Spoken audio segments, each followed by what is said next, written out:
Thanks to Colonial Brewing Co. for sponsoring the pod today. Thank you, Colonial. For those of you who may not know, It's pros and cons time! Mr. Smith? Hey, who's that? David Zaharakis. Wrong. How the bloody hell do you say that? Zaharakis! Pros and cons. All right, and welcome to the first Pros and Cons podcast. My name's Daniel Smith, and this is my good friend David Zaharakis. What's up, Dave? Let's get it, mate. Yeah, Let's do this. one. Yes, podcast world. Yes, we're kicking it off. Welcome. Here. Thank you. I heard not many people are doing these, so Yeah, I know. It's the new thing apparently. worth a crack. I was in line to buy all this gear that you see that's working quite well. Yep. It's And working terrific in my ears. sounds How about great you? for me. Yeah, sounds awesome. Great, yeah. Just a few malfunctions. We're a day late. We were supposed to go yesterday. Yep. A little bit of a hiccup, false start. I was in the line to buy all this gear, and there was 3 other people buying podcast gear, and I was So like, we haven't got in before the rest of the pack, have I we? think we're all right. We're all right, yeah. Yeah, I think we're on track to be one of the first. Okay, I think. that's great. Yeah, you got to get ahead of the curve. Yeah, well, I mean, That's the way. you're always thinking ahead, like what's the next big thing. Yeah. So yeah. Innovators, me and you. Well, I think Yeah. so, and you just came from a podcast. Yep, so I did. Yeah. it's like you're Came for another one. 17th this week. Yeah, I know. Not a rival one though. It's That's different. Different audience, hopefully. And Yep. this is yours yes and mine. Exactly. So we can do what we want. Talk what Yes, we want. we can. Yep. So I guess to intro what we're going to do Yep. is not to be crazy sport related. Hey, like Yeah. I guess we want to be sport. Sport is what we love, both of us. Yep. And not to be heavily footy related, although it's always going to happen. Yep. We've got some footy stuff to talk about today. Definitely. But I think the goal long term is to talk shit about everything. Yes. And stuff that we like, entertainment. Well, there's a lot more that goes on in the world other than football, as you would know. So, obviously, obviously, you get a lot of fans in that certain area, but hopefully, we can expand our horizons and Yeah. look at either sport or topics around the world, or not just football. So, other sport, NBA, NFL, UFC, and just general life topics that are going on at the moment in the media. Got some super exciting guests coming up in the following weeks, and hopefully a lot of the following podcasts we roll out are going to have some cool guests that we can talk to throughout. Yep. So you're not going to just hear our boring voices No. throughout the whole thing. Get but some big names in here, some Daniel. big names on the way. Yep. I'm telling Responsibility you right on you for that. now. Yeah, I Yep. don't know what it is. Good week to start because Yep. tomorrow night, for those who are listening, Thursday night is your 200th game. So Yes. now that I just said let's not talk footy, let's talk footy. Only the first topic. Yep. First topic off the hat. Yeah, 200 games, mate. Yeah. Good. Yeah, 200. It goes quick, mate. Everyone sort of, when you first get to the footy club, talks about how quickly your career goes, and how it just within a blink of an eye, you can be at the end of your career. And I think you sort of try and appreciate it then your first couple of years, and go, all right, it will. I'll think about every time I have a game. Every time you play a game, you love it, you appreciate it. Then even a function or something like that, or just your time with the boys, you appreciate it. But it still just doesn't add up by the time you get to the 200 games or 11 years in. That doesn't matter how many times you're trying to appreciate the moment you're in, it just goes so quickly. And it's great that I've been able to play 200 games for one club that I've barracked for my whole life. But yeah, it doesn't. I'm already 29. I started when I was 18, and as I said, it just goes like a flash. Do you get anything? What happens at 200? Yep. So, at 150 for your club, you get the life membership. So, already achieved life membership for the Essendon Footy Club. So that was great. For 200 club, 200 club at the AFL includes preseason games. So I got that last year where I was 184 and 16 preseason games. So that includes 2 tickets to pretty much 2 tickets to any game of AFL for the rest of your life. But there's a few caveats on that tickets go online at 8 o'clock or 9 o'clock on Monday mornings. And as long as you get in first in best dress for any game that weekend, you can get a maximum of 2. I think you can get 4, but you got to pay for the other 2. But so you get 2 free tickets to most games every weekend for the rest of your life. So that's how. So that's an AFL thing. It's an AFL thing. They have that, the 200 club. So it's pretty cool. And then you get 1 ticket for the granny, and then 300 club. I think it's still the 2 ticket thing. We get 2 tickets to the granny. How much do you think about it in the lead up? What are we like?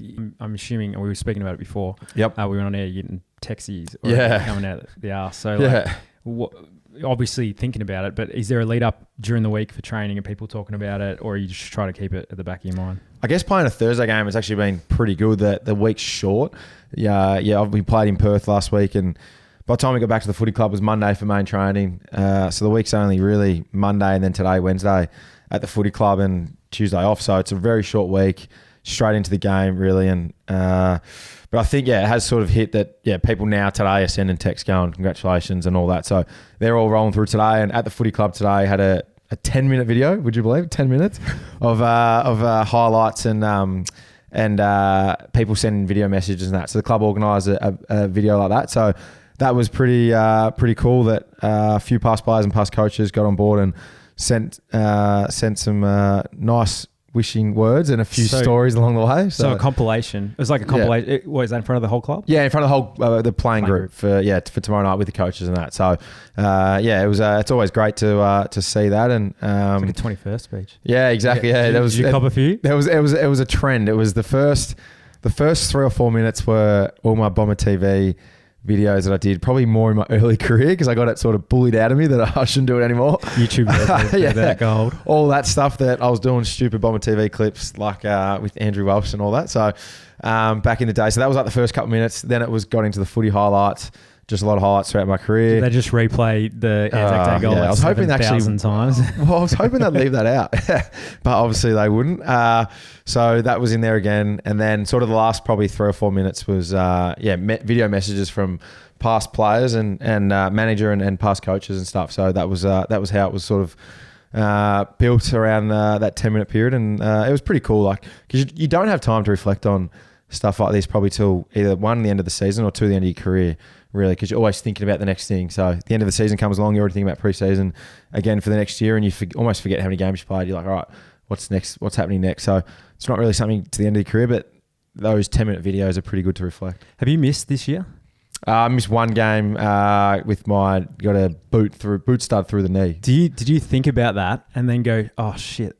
Like before that, did you think I'm in West Coast for my 200th? Did that come about the start of the year and go, oh, I can't bring any of my mates? Yeah, what was I? I was 187 at the start of the year. So yeah, I think I pegged it in for, well, my mate, as you would know, my mates looked at the schedule, and one of our good mates was reluctant that he had to fly to Perth, one of my best mates. So he was thinking about that, and so they brought it up in my mind, and two other guys who I'm really close friends with we're going to fly to Perth as well, and so they were already planning their trips and all that. And even I just had an inkling, or I just thought about it, that do not book your trip, because they were talking about it in February, and I was like, do not book your trip. Like, who knows what could happen? You could miss through anything, or form, or even injury, or whatever. And I was like, if you're going to book a trip to Perth, which isn't cheap, on a Thursday night in July or June, back in February, anything could happen. So luckily, no one did in the end. Who got you with their boot?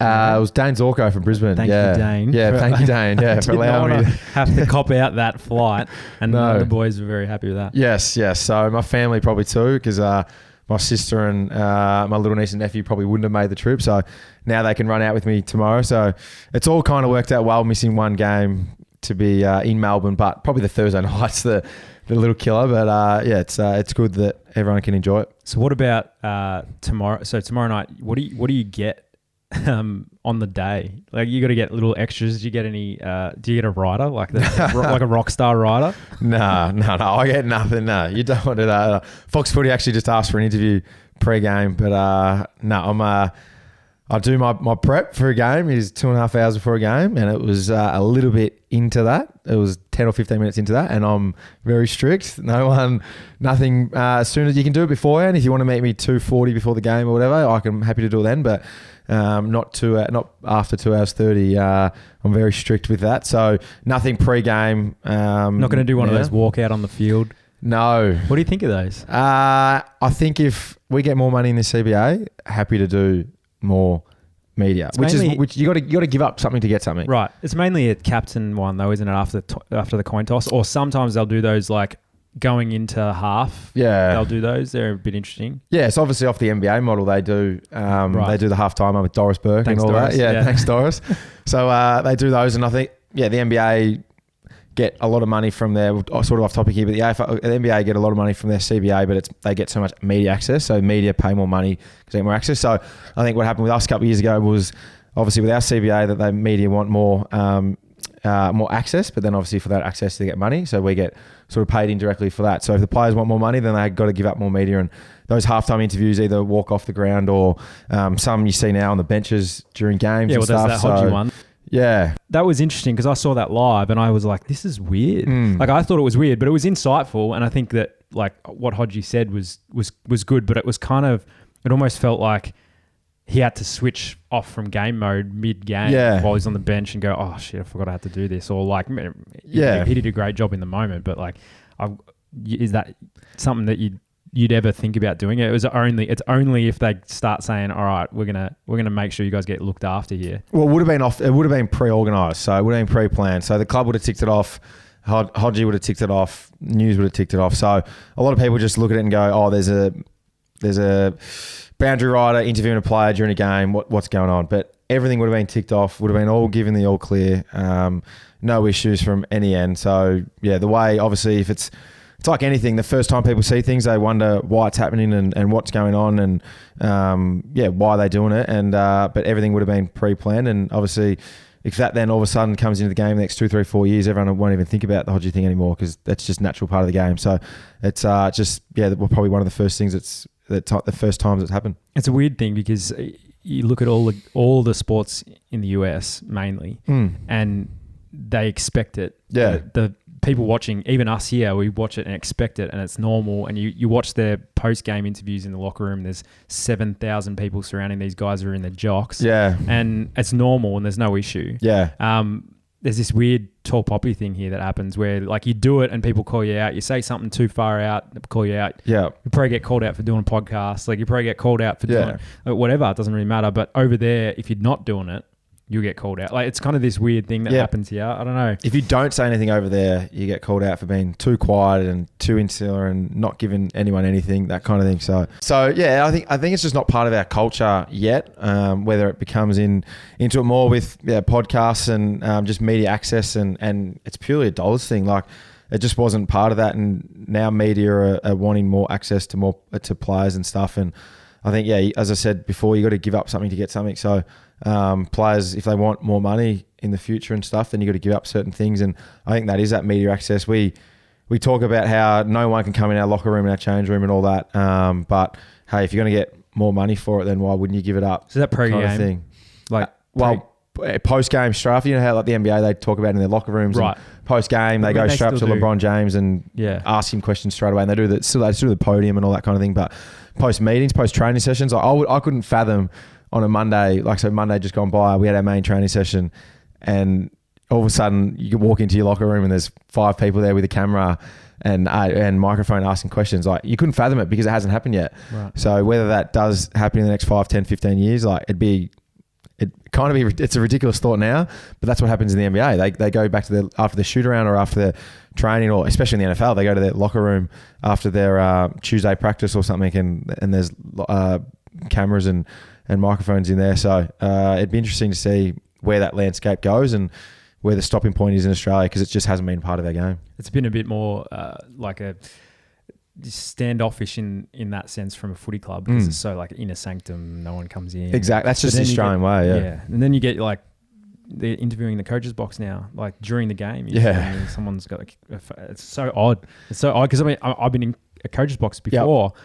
The intensity and people are flying, talking rubbish here and there, and you couldn't have that on TV. You just couldn't have it on TV. But then you got NFL have like sounds of the game, or they have what's that? Well, you know what the coach is saying all the time, because they have NFL films and all that. Yeah. What's that preseason show that they do? The Hard Knocks and all that. Yep. And they let that happen. Yeah. And because they know, the clubs know over there that's going to give them heaps of attention. People to watch. Exactly. Yeah. Whereas here, we care heaps about what other people think or how you're going to be perceived, and you want to be clean cut. And it's not the reality though, right? Like, no.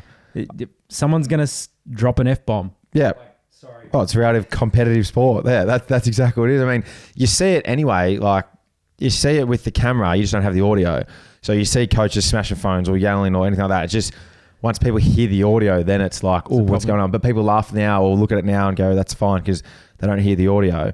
But I think it's that thing of just going, no, well, that's just reality. That's what competitive sport and gets heated in the moment and it just happens. But I think it's, once if the audio ever came in, then it would be a bit different. But I mean, it kind of has because the umpires are mic'd up. So, and that's happened. That's caught a few people out a few times. Caught Dusty out and it caught who. But that's the whole thing that it catches people out. So that catches people out, right? Which is the problem because it's like, well, that's actually what's been happening for hundreds of years. Game has been going, but no one you just can't hear it. You go down to local footy, you can hear it on the side if you're watching the side, watching on the sidelines. Yeah, but I've had some great teammates that have been amazing sledgers over the years, and if the umpire's mic was there, then you wouldn't want to repeat what they've said. But that's the thing, there's just sledging and that kind of just talk on the footy field has always happened. Like it's always been around. Do you notice if the umpire's around, do you like hold yourself back? You're not much of a sledger. I'm not much of a sledger, no. I'll chat to my own teammates and stuff, but don't waste time on that. Yep. But it doesn't cross your mind then when an umpire's standing in the area, I better not say anything. No, because I don't say it and stuff. Yeah, I mean, I'm sure other players, who knows what they do, the big sledgers, but no, I'm not part of that. Have you noticed? Do you think it's dropped off a bit since you've 200 games? Like, if you think when you first started, and then to now, sledging and stuff that was said on the field and all that. Nah, not really. Not something I've probably thought about. If you grew up probably doing it, you're always probably going to do it. It's just natural to you that you do it. Other players are a lot insular. Other players communicate a lot with their teammates. Like BJ was one of the best communicators, Brendan Goddard, on the field to his teammates. But then I don't think he really ever said too much to the opposition, maybe a couple of times. But so I think you just do what you want to do. Whether you want to get stuck into the opposition or not. I don't really think it, because you can sledge without saying something that's going to cause a free kick or cause a nightmare. Like there's plenty of things you can say. Yeah. Who's the best? Have you heard some good ones? Oh, not like good ones, but Stevie Baker was one that in my first couple of years, I was just a young kid playing some good footy, and I was playing as a forward, I think, and he was sort of there. He was there. He was there behind me, like punching me and all that kind of thing, like a good sort of backman does, or someone that's trying to shut down another player, and he was sort of just niggling me and stuff like that. And I went back at him, and he sort of said in that moment, he goes, "If you do that again, I'll meet you in the car park after the game." like sort of what you're saying in local footy and stuff like that to him. And I remember saying to Spikey McVeigh after the game, like, this is what Bake said to me that. And he goes, yeah, I wouldn't want to mess with him either. And Spikey's like, obviously had a good reputation for being able to carry himself in that. And he was like, probably Bakes will probably do that. He probably would, yeah. You're like, yeah, right, mate, I'll see you out there. Yeah, he's been waiting ever since. If he actually said it, he probably would. So that was quite funny. Yeah, it was just a quiet word in my ear that, if you do that again, kid, I'll meet you out there. Yeah, good. So 200 tomorrow night. How many tickets you get? Yes, so I got 25 Medallion Club tickets organised through the club. I already knew that. Yep, you did already know. And then I got 10, my family got 10 in the Chairman's Club. So the club has definitely looked after me in that regard. It's been pretty good. So it'll be a good night. So the start of the year, you left Twitter. Yes, left Twitter. See you later. No more Twitter. So hang on, can you get your account back? Is it just on pause? So I actually just deleted so originally I just deleted the app. So my Twitter account was still live or active or whatever it was. And then recently someone asked me to do an appearance or like a cashy kind of thing. And they said, can he do a tweet to advertise it? And it went through my manager, and I was like, well, no, I can't because I don't have Twitter anymore. And they were like, well, actually, this is his Twitter account. It's still active. And I was like, okay. So I went back on and deactivated it. So then they don't have that. I thought you were going to say you went back on and did the post. No. I was like, I'm not like, I'm not just going to look silly and just go and tweet for one thing they haven't tweeted for 3 months just to get a little bit of money. So especially because you've spoken about it before. Yeah, exactly. Well, I was on the footy show and I was on there about not activating or deleting the account. That the Apple and that kind of thing. So there was no point me going back on and just sending one first tweet in 4 months to just get some money. So I then went back online and deactivated it. So now it's gone. But it's amazing, Twitter. They have this thing so you can't actually just deactivate it and never use it again. They've got this thing, this reactivation period so you can't click deactivate unless you click on either a 3 or 12 month thing that Twitter then sends you a thing or something like that. Like a notification to say, hey, do you remember Twitter? Exactly. We're still your friend. Smart. So the deactivate button wasn't like red for you to click. You couldn't actually click on it until I signified or clicked on 12 months notice, and then I could click deactivate. It's amazing. Shit, Yeah. So in 12 months time, it's going to either ask me or reactivate my account automatically. I don't know what's going to happen. You can get divorced easy. And then, yeah, I know. And then you have to, so you can't actually like delete your account. You have to deactivate it. That's pretty smart. And then in 12 months time, they're keeping their users pretty, you get an account, you're there forever. Yeah, exactly. So in 12 months time, you're going to get a notification saying, or 12 months from the start of the year saying deact. It was only the other week. Yeah. One. It was only the other day. So it's like, yeah. So, well, I don't know what actually happens, but it just said you had to click a thing to say, it was like a reactivation period or whatever.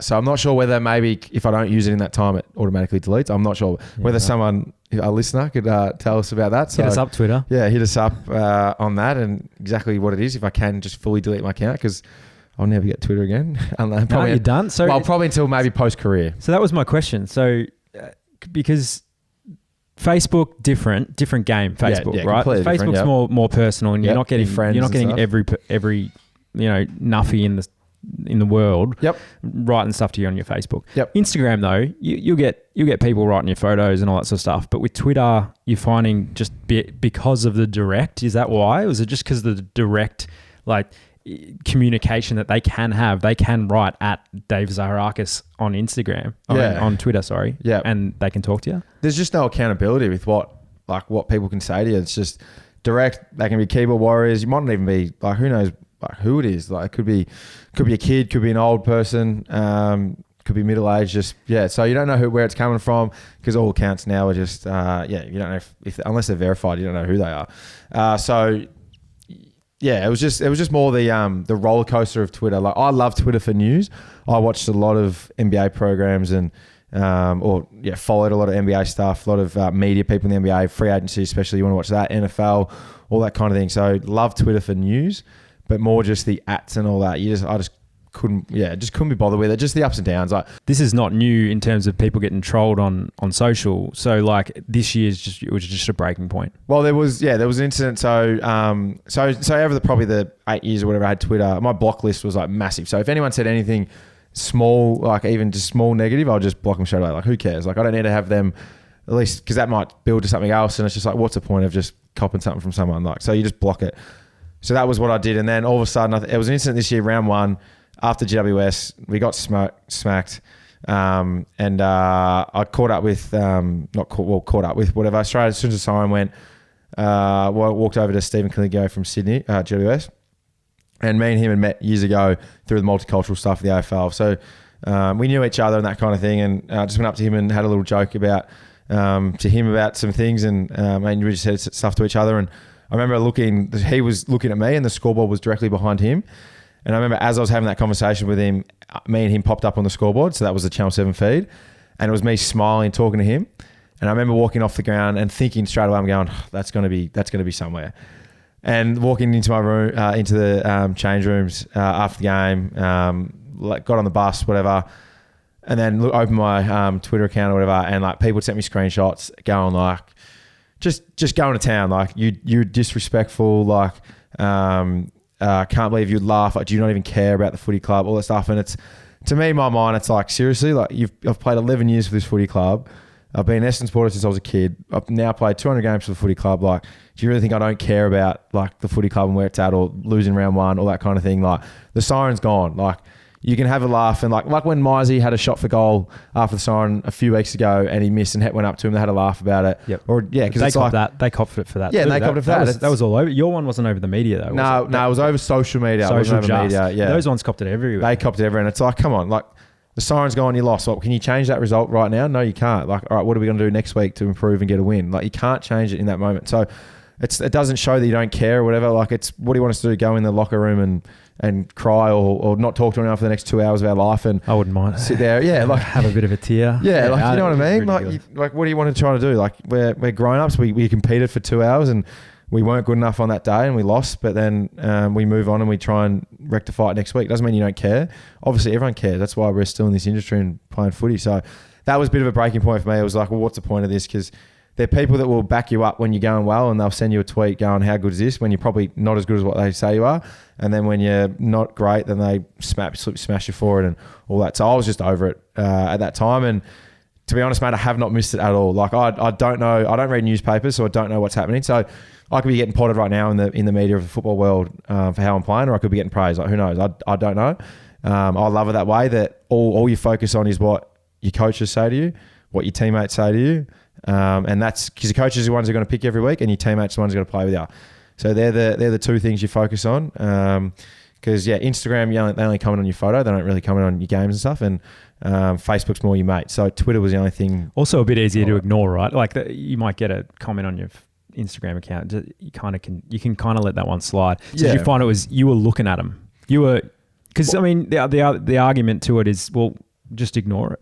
Yeah, but it's on your account. So if you click on, obviously you load it, then you try and click on at your mentions and all that, because people might be sending nice mentions genuinely. or genuine so mentions. Look through them and look through the shit to find the one that might be genuine. Yeah, that you might want to respond to or something like that. So it was more just, all right, just get rid of it. And as I said, I haven't missed it at all. Now you go through probably a week of it going, like, I want to do it, I want to look back, and then all of a sudden it's gone and you don't even care about it now. So just getting off that aspect of social media. It's also giving up.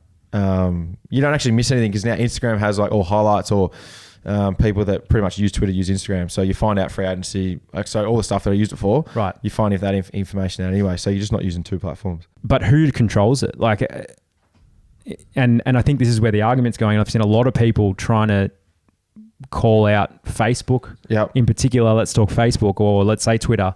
It's Twitter's responsibility to monitor. Well, Facebook has 15 million active users in Australia. How are we going to stop?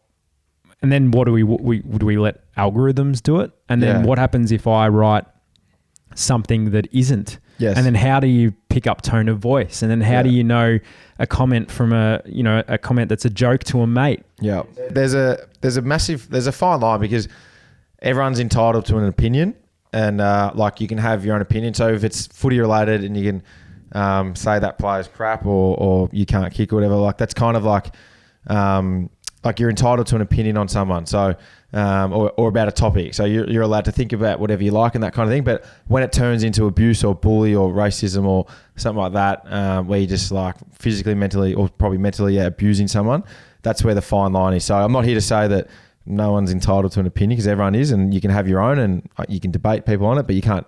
I'm not here to change people's opinions on stuff. So that's just park that as a separate issue. But the actual the bullying or the racism or sexism or something like that, how do you actually control it? And I think this is what happened years ago when social media and that blew up around that 29, 10, 11, 12 years, that kind of thing, where Instagram and Facebook and Twitter and all that really kicked off, that there was no laws behind anything. And now we've got, like, even just, again, a little bit off topic, now we've got sexting laws and all that stuff. So there's laws that come into it post once things gets made. So when super slow. Super slow. Exactly. So when these laws are eventually going to get put into place, who knows? They're probably working at the moment about how they do control all this stuff with governments and with private companies like Facebook, Twitter and all that, what do we actually put in place and how do we put it in place? But it's always retrospective. It's always after the fact, because these things get created, and great from innovators and people that create these awesome things. Social media's opened up the world, but it's also made the world so much smaller. And the ability to be able to just go on Twitter and just say whatever I want to. Exactly. This control, this power that guy who had no say or no ability to have his opinion heard can have his opinion heard now, which in a way is really good. Yeah. But I look at Facebook in particular, and every now and then you'll see something that might be somewhat controversial, and 98% of the stuff that's popular on Facebook is negative controversy on purpose, because it gets conversation going, and that's how you get clicks. Exactly. And that's how, unfortunately, how advertising is working at the moment. But it causes this negative conversation to start, and because of that, it just piles on. People just pile on top of someone else and get behind someone else, and then there's arguments on these threads on Facebook. And you click on one of these, and it's same with YouTube's the worst. It's been the worst for it for ages, and you feel like your brain is breaking. Yeah, but like social media also can be a great tool for a lot of like charity work, for a lot of animal. Like I know a lot of my stuff that I do with animals and stuff that people don't realise what's actually happening around the world unless they see it on social media through people's accounts. So it can work in a lot of wonderful ways. As I said, for news and sport, it's great. There's obviously so much negativity in what we've just spoken about, but then there's also a lot of positive stuff. It's it's been used for, and it's a great tool for. But until we get, I don't know, some kind of structure of laws around certain things, and it's always going to be, these discussions are always going to happen. Just hold them accountable. Yeah. Just go over to their house. All these people that bullied you on Twitter, I'll come with you. We'll go to your house. All right, we'll do that. Tell them, stop that. Please. David. We'll ask David's them nicely, will we? Yeah. Speaking of Facebook, Yep. see this cryptocurrency that they dropped this week? I've heard about it, but I'm not across it too much. Are you an investor? You're an investor of what? Property? I'm an investor of property. Is that about it? So things I know about, maybe a little bit of shares, a little bit of property, but cryptocurrency is probably something I'm not across at all. No Bitcoin? No Bitcoin, no. I didn't buy into the Bitcoin phase. Did you? No, absolutely not. I don't know anything about that stuff. I heard about it, and you hear people, you only hear about it when things go well, right? Yep. And it was an interesting one because I had started hearing all these people. I remember being on set on a shoot and someone checking it. We were on like a 3-day shoot, and every morning they were waking up checking it. Everyone was talking about it. Like, I put like $3,000 in, and it's like turned to 15 or something. It was like the Bitcoin phase at the start. Yeah, it was crazy. Like went up and down and up and down. I don't know what this is going to do. I mean, maybe we can start maybe some of these trolls, they can start I don't know, taking coin off them. Yes. Do we all get Facebook coin? I don't think that's I don't how it know. works. It's called Libra, isn't that? Libra, okay. Isn't that a female sanitizer Well, you've got a wife, you'd know that. I don't know. I actually had to buy some stuff. That's a fun trip to the supermarket. Yep. Yeah, because obviously I just had a baby, and I had to get some. I'm sure my wife won't mind me mentioning this. I had to go and get some pregnancy pads and stuff like that, which is fun to walk in. Do you know what's the best thing invented in supermarkets? What? Is self-checkout. Definitely. You can get anything. You don't have to worry about it. You're I never feel guilty anymore. You know, buy chocolates and stuff. You'll be like, this guy's going to think I'm the biggest mess. Yep. And then no shame of the cashier. No shame left. Yeah. Looking at you. Yeah. Exactly. Do you really want this? They're putting in. I heard that they're starting to put in cameras that you can see yourself on the self checkout. So there's big screens on the top. Well, because people just rot the system, but they're just stealing. They're putting in avocados and saying that they're potatoes. Potatoes. Potatoes are cheap. Yeah. Potatoes are they cheap? I had to think about it. That was a question I was going to ask. Well, one of my former housemates might have done a little bit of that. I wonder. Not me. I was going to ask you. Are you one with the common man? Do you know the prices of things? I do. Yep. I like shopping. You're a shopping man. Yeah, I'm shopping. Yep. I buy all my own food and stuff like that. How many times have you scanned through some? Never. I would not want to be caught, man. Yeah. I would not want to be caught. David Zaharakis. No. The ladies at St. Helena Shopping Centre know me well. So, yes. Yep. Out there almost every day. David with pushing his trolley around. Yep. Pushing the trolley around. Domesticated goddess. Exactly. Well, let's invest. Yeah. Put some cash down. Yeah. So Libra. No, I'm not. Again, if any listeners want to educate us on this topic, please. Let's say, should we invest? Yeah, invest about it. Maybe any sponsors want to put in some money. We'll put it into. Put it straight into. Well, I'll tell you one thing. We won't crypto. be. Actually, maybe we won't, because we just had that chat about Facebook. I wanted to get Facebook people on to chat through that and have it. And we've got a guest coming up in coming weeks that's had some, and I won't break the story yet, but who's been through some huge trolling stuff online, and we'll definitely be chatting about it. And I wanted to bring Facebook on. Facebook don't want to bar of it. They said no. Really? No, they don't want to talk about it. They don't want to have anything to. So in my eyes, I don't think Facebook want to know about it. They're just going to let this figure itself out. Let everyone just go about their day while we stand above you and watch down. Well, either that, or they've got some big things coming. Facebook. Look at it the other way, that they've gone, maybe they've got some big things coming where they've got some programs or algorithms, as you say, that they don't want to then give up, and it's just drop bang like in the next 6 months or something like that this is what we're now doing. Could be that way. I don't think they talk to us. I just don't want to lose my account, so I'm trying to go the other way. You might lose your Facebook account. No, they won't lose my Facebook account. And I tell you what, I'm annoyed with them anyway, because we do a lot of advertising on Facebook. Not a lot. There's big brands do advertising out there. We do a little bit of advertising with clients on the side, and we've got lingerie brand that we can't advertise for because it's showing too much skin. Understand? Really? We don't want to break. We don't want to go against the guidelines of Facebook. Yeah. But other brands are allowed to because they're spending more money. They told me that. It's a money industry. I'm calling them out. Everything's a money industry. You know that. Coming after you, Zuckerberg. You're going Or I hard. might just first episode, and you've just pulled the big dog out. You've gone Facebook Zuckerberg out. numero uno, Mark Zuckerberg I'm on our first episode of every the podcast. Every episode, I'm going to call out another big corp for what they're doing. Well, you've set the precedent. So that's Con 1, Mark Zuckerberg. Con 1, Mark Zuckerberg, and calling their cryptocurrency Libra. Libra, yeah. Are you kidding? Have a look. Actually, I might invest. We might not go too hard at them just yet. Too hard. So that about wraps us up, I reckon. First podcast down, the pros and the cons. Yep. I don't know what we said. Well, one big con I'm still sticking with you is the Mark Zuckerberg. What were the pros? I think we went real hard in the cons on this one. Yeah. Maybe we need to go a bit. What were the pros? I don't even know if you had any. You know what the pros are? I said the pro of social media was that it just really, there's a lot of positives about social media. Gets a lot of goodwill out there that people are doing in the community. And obviously there's a lot of negatives, but they far outweigh the positives. But there are a lot of positives with social media. Your 200th is positive. 200 positives, yeah. 200 positives right there. 200 great games of footy. Yep. Can't wait to watch you tomorrow night. It's going to be fun. Thank you. Yep. Thanks to everyone who's tuned into the first one. It's just going to get bigger and better. We're just finding our feet here. We will guests coming out of the woodwork every week now, hopefully. Yes. Tune in next week for a breakdown of what Zaka put on his rider for this 200 game, what music he requested, what sort of champagne he has in the back after the game, all that sort of stuff. Plenty of that. We've got an Instagram set up for the podcast, the pros and the cons. So check us out there. We're going to have sort of questions flying out there. We want it to be interactive, so join us in the conversation. We're going to bring questions in, so ask Zaka anything. Yep. What's your Insta handle? Zaka11, ZACKA11. All right, and Danul_Smitty is mine, DANUL_Smitty. And the pros and the cons on Instagram as well. We will be back next week for episode 2. Done. Enjoy your night, everybody. Let's get it. Yeah.